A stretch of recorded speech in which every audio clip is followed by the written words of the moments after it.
네, 오늘 복음계회나 19번째 나갑니다. 지금 믿음이란 무엇인가, 요 믿음 단계를 세 번째 어떻게 설명할 것인가, 또 어떻게 내가 갖고 있을 것인가, 이제 요거에 대해서 지금 나갑니다. 우리가 믿음이 좋다라고 했을 때 한마디로 말하면 힘이 있다 이 얘기죠. 자, 그러면 힘이 있다, 이건 또 무슨 말이냐?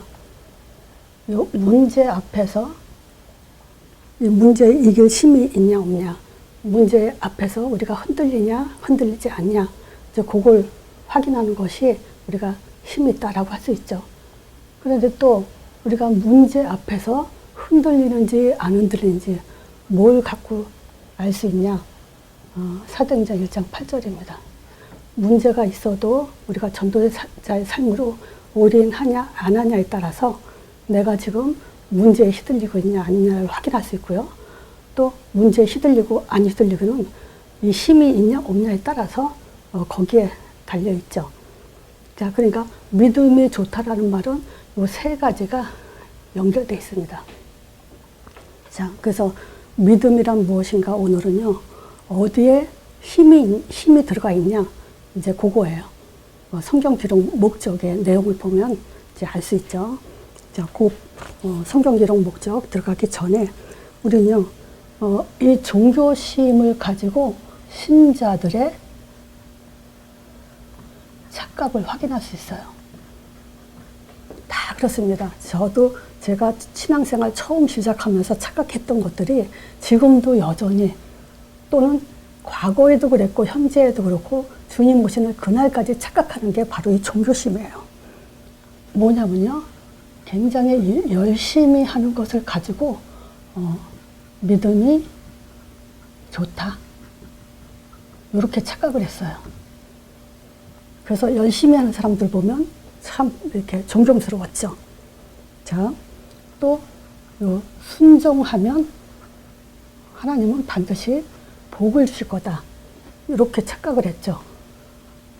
그리고 또 선행 또는 배려, 그리고 아량의 넓은 마음, 이런 걸 가지고 성령 인도라고 또 착각을 했어요. 그리고 우리가 기도했을 때 어떤 능력이 나타나고 또 병든 부분들의 아픈 부분들이 치유가 되고, 이런 것들을 가지고 우리는 응답받았다, 이렇게 착각을 했어요. 말하자면요, 이런 것들은 알죠. 계속 얘기했기 때문에 가르쳐 주지도 않아도 사람들이 가지고 있는 그런 종교심이에요. 그래서 예수님이 그걸 알고 이스라엘 백성들이 왜 망하고 실패하고 했는지를 지적한 내용이 바로 이겁니다. 마태복음 16장 14절이죠. 가르쳐 주지도 알고, 가르쳐 주지 않아도 알고요, 말해주지 않았는데도 이렇게 행해요. 근데 이거는 절대 하나님에게 인도받고 응답받는 그런 신앙이 아니라는 걸 우리는 분명히 알아야 됩니다. 그래서 참 믿음은요, 성경 기록 목적이에요. 뭐냐? 하나님이 오직 이 성경을, 요한복음 20장 31절이죠. 이것을 기록하면 너희로 예수께서 하나님의 아들 그리스도심을 믿게 하려 하며 또 너희로 믿고 그 이름에 힘입어 생명을 얻게 하려고 그렇게 성경을 기록했다는 거예요. 신자는요, 성경 가지고 우리는 믿음, 신앙생활 이런 것들이 자라나가야 되죠. 그럼 우리가 10년, 20년 신앙생활 하면서 어떻게 영적으로 성장이 돼야 되냐? 성경 기록 목적대로 계속 유지가 되고 진행해 나가고 그렇게 돼야 됩니다. 이 성경 기록 목적은요, 신앙의 성숙함까지 도달하게 하는 그런 내용이에요. 자, 그래서 여기서 첫 번째가, 참 믿음의 첫 번째는요, 하나님 말씀 기록한 목적에, 지금 오직 이것을 기록하면 너희로 했을 때 이 기록에 있어서 요한 1서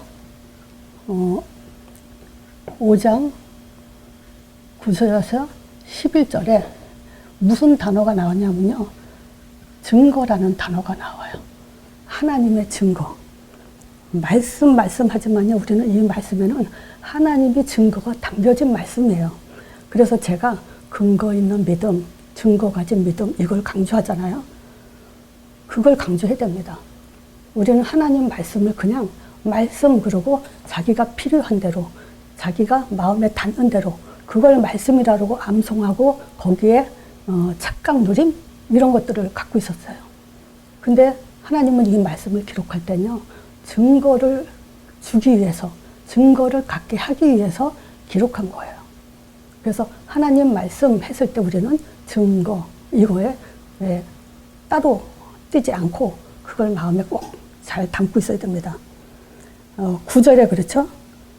세상 사람들도요, 법적으로 재판할 때요, 증인들의 증거를 굉장히 중요하게 생각합니다. 거기에 따라서 재판 결과가 나오죠. 그런데 하물며 하나님의 증거는 더욱 크다는 거예요. 그래서 하나님의 증거는 이것이니 하고 요한일서 5장 9절에서 11절 보면 증거란 말이 굉장히 많이 나옵니다. 그래서 정말 여러분들이 증거를 가진 믿음을 가졌냐? 여호와 증인들이 여호와 하나님 하는데 정말 증거를 가진 그 여호와 하나님 맞냐? 믿음의 증거를 가졌냐? 그런 것들을 계속 우리는 성경대로 꼬집어서 확인시켜줘야 되고 그렇게 또 양육을 해야 됩니다. 자, 하나님의 증거는 이것이니 하나님 증거가 뭐냐? 하나님의 아들이라고 얘기합니다. 하나님은요, 모든 말씀을 아들을 얘기해요. 근데 아들은 또 하나님을 증거해요. 이게 하나님 말씀이에요. 우리는 하나님 말씀을 잘 듣는단 말은 아들에 대해서 잘 알고 있다는 거예요. 아들에 대해서 잘 알고 있으면요, 결국 하나님을 확신 속에, 하나님에 대한 존재 확신 속에 들어간다는 얘기죠. 완벽한 믿음입니다, 이게. 그래서 누가복음 2장 12절에 천사가 그랬죠. 너희가 가서 강보에 쌓여 구유에 능인 아기를 부르니 이것이 너희의 표적이니라 그래요. 영어로는 표지라 그래요. 즉 또 다른 말로 뭐냐면 증거다 이 얘기예요. 그래서 하나님은 계속 아들에 대해서 얘기하는데 결국은 뭘 얘기하냐면 나를 증거한 거라는 거죠. 그래서 하나님 아들 그 말은 하나님이란 증거, 하나님이란 표시, 하나님이란 표적 이 얘기예요. 근데 마태복음 16장 11절에서 4절에 보면요, 이 바리새인과 사두개인들이 예수님한테 와서 이런 말을 하죠. 예수님을 시험하려고 그러는 거야. 그러면서 뭐냐면 당신이 하늘로부터 온 자라면 표적을 보여달라 이 얘기예요. 그러니까 얼마나 이거 무식한 소리죠. 하나님 자체가 예수님이 하나님 자체가 그 하나님의 표적인데 예수님을 통해서 또 표적을 보길 원하죠.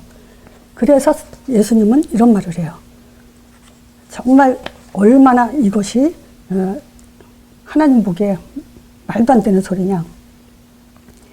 그래서 이런 말을 해요. 너희들이 지금 저녁에 하늘이 붉다 그러면 날이 좋을 거다.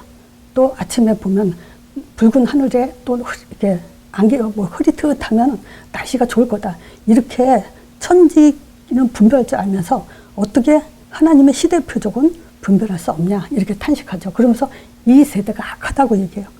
악하고 음란한 세대가 표적을 구하나 요나의 표적밖에는 보여줄 게 없다 이 얘기를 하죠. 그러면 하나님의 표적은 다 보여준 거예요. 예수로 하나님의 아들이라는 표적을 보여주고요. 십자가를 죽고 부활하신 것으로 하나님이 원하시고자 하는 우리에게 보여주시는 모든 표적은 다 보여준 거예요. 그래서 표적을 봤다. 그러면 요한복음 1장 18절이요. 자, 본래 하나님을 본 사람이 없어요. 근데 아버지 품속에 있는 독생하신 하나님이 나타나니라 그래요. 이게 하나님의 표적이에요. 요한복음 1장 보면요. 이 요한복음 굉장히 우리가 중요시 많이 하죠. 뭐냐면요. 태초에 요한복음 1장 1절에 뭐라 하죠?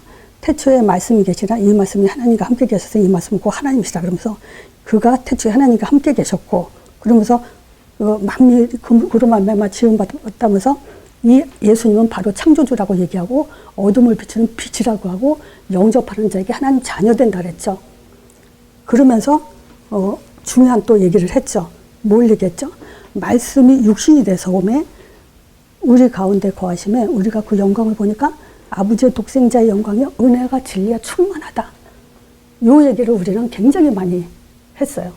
근데 요한복음 1장 14절까지가 끝이에요. 아니에요. 은혜와 진리가 충만하면 어떻게 되냐면요. 하나님을 본 믿음으로 가득 차는 거예요. 성경은요, 지금 하나님의 증거는 이 아들에 대해서 모든 그 복음의 시작을 했고, 우리의 믿음의 첫 시작은 바로 여기서부터 시작이 되는 겁니다. 자, 하나님을 보면서 시작하는 거야. 자, 그리고 하나님의 아들 그리스도심을 믿게 하려며, 그죠? 자, 이 그리스도 하는데요. 이 그리스도는 선지자, 제사장, 왕 맞아요. 근데 그냥 선지자, 제사장, 왕이 아니라 창세기 3장 인간의 근본 문제. 이 근본 문제라는 것은요, 이 세상에 어떤 훌륭한 인간도 이 문제를 해결할 수 없다는 거예요. 인간은 해결할 수 없는 문제를 하나님께서 예수를 보내서 이 문제를 해결하신 거예요. 그래서 하나님 떠난 문제, 죄 문제, 사단에 잡힌 문제를 완전히 해결하시고 어떤 상태로 가냐? 원래 창조 상태, 하나님의 형상대로 지음받은 그 원형으로 회복되는 그런 상태로 가죠. 자, 그래서 이걸 가지고 뭐라 하냐?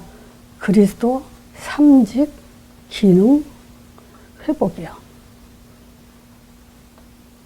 정체성이죠. 우리의 정체성은 어떤 존재냐? 하나님을 원래 알고 예배드리고 하나님께서 말씀하신 것을 대임하는 존재, 그런 존재였죠.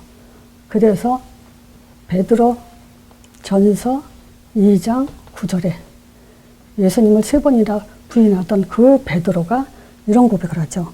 너희는 택하신 족속의 왕같은 제사장들이요. 그의 소유된 백성이니 이는 너희를 얻은 데서 불러내어 그의 기이한 빛에 들어가게 하신 자의 아름다운 덕을 선전하게 불렀다. 우리는 왕같은 제사장이다. 이 얘기부터 먼저 얘기했어요. 그리고 그걸 선전하는 선지자로 불렀다. 그리스도를 안다 이 말은 바로 요거를 말하는 거예요. 요걸 안다는 거예요. 그럼 예수가 하나님의 아들이고 그리스도심을 믿게 되면요, 어떤 일이 일어나냐면요, 그 이름으로 힘을 얻게 돼 있어요. 예수 이름이죠. 자, 어떤 힘이냐? 그리스도의 사역이 일어나요. 예수님이 이 땅에 오셔서 뭐 하셨냐? 자기가 하나님의 아들이다 이러면서 하나님이란 걸 증거했고요. 또 많은 병든 자를 치유하면서 죄에서 묶여있던 자들을 회복시키면서 또 그 참 제사장이라는 증거로 십자가에 죽으시고 부활하셨죠. 자, 그러면서 그리스도의 사역에 예수님이 그 이름으로 일어나게 하신 그 증거가 뭐냐면요. 요한복음, 마태복음 3장 16절에서 17절이요. 예수님이 그리스도 사역하시기 전에 세례부터 받으시죠. 그러면서 하늘 문이 열리고 성령이 비둘같이 역사하면서 하늘에서 음성이 들리죠. 이는 내 사랑하는 내 기뻐하는 자다. 이렇게. 또 마태복음 4장 1절에서 11절이요. 마귀가 잘 알죠. 예수님이 지금 무엇이 필요한지 가장 굶주렸을 때 돌 가지고 떡 만들어 먹어봐라. 또 성전 꼭대기에 세우고 네가 하나님 아들이면 또 시험하죠. 뛰어내려봐라. 그리고 높은 산을 보여주면서 내게 절하면 이 천하만국을 다 너에게 주겠다. 이렇게 지금 마귀가 예수님을 시험하죠. 그럴 때마다 예수님이 말씀이 기록된 대로. 그래서 저는 이 성경 말씀이 어떻게 예수님조차도 기록되었을 때 이런 말을 써가면서 말씀하셨을까 했을 때 진짜 이 말씀 성경 한 구절 한 구절 읽는 것이 힘이 나더라고요. 예수님조차도 말씀에 기록되었을 때라고 했을 때는 그 말씀에 역사가 일어난다는 얘기거든요. 근데 우리에게는 어떤 역사가 일어나냐. 내가 필요한 대로 응답하고 역사 일어나는 게 아니고요. 예수님은 그리스도 일을 하셨기 때문에 우리에게도 그리스도의 일이 일어납니다. 그리스도의 사역, 선자 제사장왕 알아요. 근데 이 영적 사실에는 너무 무지해요. 그래서 믿음 중에 우리가 두 번째 믿음은 영적 사실을 믿는 믿음이라고 제가 얘기를 해놨습니다. 그리고 이에 마귀는 떠나고 천사가 나와 수성들더라 그러죠. 두 번째요. 그리스도의 사역 알아요. 이제 선지자 제사장뿐만이 아니라 영적 사실이 일어나고 흑암 꺾이고 성령 역사가 흑암 꺾인다. 많은 사람들이 이 메시지 들으면서 알아요. 근데 뭘 모르냐면요. 믿음의 방법에 있어서는 또 예레미야, 엘리야, 세례요한처럼 해요. 그러면 소용이 없어요. 그거는. 보세요. 모든 세상 사람들이요. 예수님이 12월 25일은 예수님 탄생일이다. 그리고 크리스마스 지키죠. 그리고 예수님은 하나님의 아들이고 십자가에 죽었다. 3일 만에 부활했다. 다 알아요. 그 사실, 그것도 그 사람들이 선지자 제사장 왕인 걸 아는 거예요. 굳이 선지자 제사장 왕 이렇게 말을 안 했지만 선지자 제사장 왕 일을 했다는 걸 그 사람들도 인정을 하고 있어요. 근데 어떤 차이죠? 우리와 그 사람들과 차이? 내가 시인했냐, 고백했냐, 이 차이가 엄청나죠. 내가 시인하고 고백할 때 비로소 내 믿음이 되는 거예요. 내가 믿는다는 증거가 되는 거예요. 이게 믿음의 방법이에요. 열심히 하는 게 믿음의 방법이 아니에요. 자, 그래서 어떻게 시인 고백하냐? 예수 이름은 하나님의 이름이다. 그래서 하나님이 반드시 들으신다. 이걸 고백하는 거예요. 그리고 들으셨을 때 반드시 성령을 보내주시고 그 성령은 동시에 흑암이 꺾인다. 그리고 천군 천사의 사역이 우리에게 일어난다. 요거는요, 예수 이름에 반드시 세 가지가 동시에 일어나는 일이죠. 자, 그래서 그 이름에 힘입어 이 말은요, 예수 이름으로는 병 고친다, 또 뭐 방언한다, 무슨 뭐 응답된다, 그 얘기가 아니고요. 그리스도의 사역이 일어나는 거예요. 힘 그러면 육신적으로 하는 게 아니고요.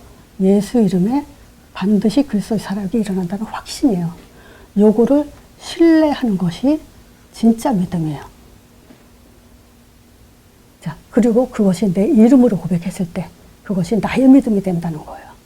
그리고 그 예수 이름으로 어떤 일을 하죠? 예수님이 하늘문 열어놨잖아요. 그래서 예수 이름으로 하늘문이 열린다는 거예요. 예수 이름으로 성령 보내주셨어요.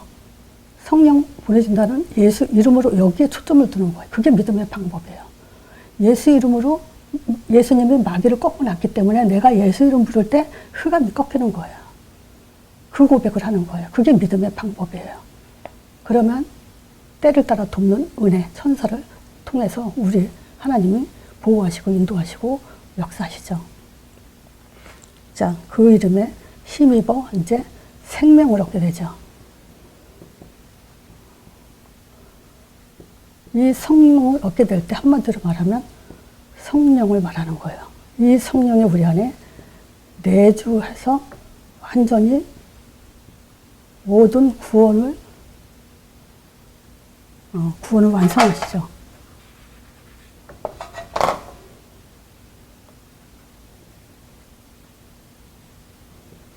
그래서 한번 성령이 내주되면요, 영원한 생명이기 때문에 빠져나가지 않죠.